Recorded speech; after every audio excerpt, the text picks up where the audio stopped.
Tabrakan di Sungai Lalan Mubah, lambung speedboat jebol, 1 hilang, 1 tewas, 14 selamat.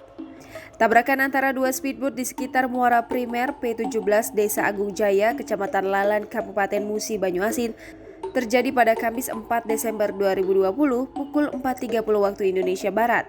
Speedboat Wawan Putra bertabrakan dengan speedboat Semoga Abadi 4.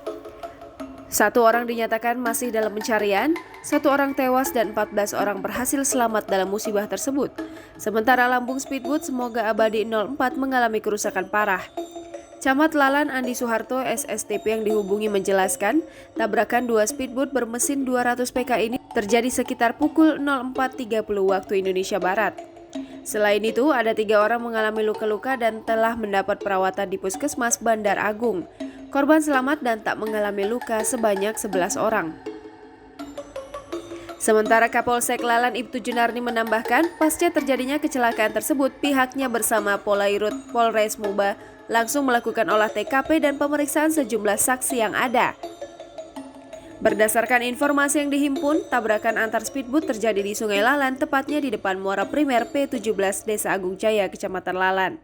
Saat itu, speedboat Wawan Putra yang dikemudikan oleh Haryanto keluar dari jalur primer P17 Desa Agung Jaya ke Sungai Lalan dan akan mengarah ke Desa Karangagung. Saat itu, speedboat Wawan Putra yang diawaki Haryanto atau Yanto berjalan menggunakan jalur kanan dengan kecepatan sedang. Saat baru berjalan 300 meter dari arah berlawanan, meluncur speedboat Semoga Abadi 04 dan memotong jalur arah sebelah kanan ke kiri. Akibatnya, benturan tidak terelakkan lagi, yang menyebabkan speedboat Semoga Abadi 04 rusak berat bagi bagian samping atau lambung kanan. Akibat dari kejadian tersebut, 1 orang korban meninggal dunia, 1 orang hilang, sedang sejumlah lainnya mengalami luka-luka akibat benturan speedboat tersebut. Sementara itu, Basarnas mengerahkan 6 orang personil rescue untuk menuju lokasi kejadian guna melakukan proses pencarian terhadap korban.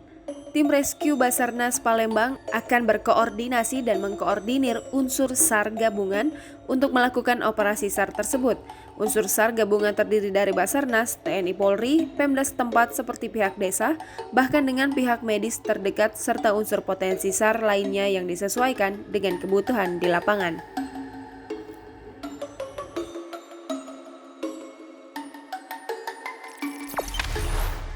Jangan lupa subscribe, share, komen, dan like ya.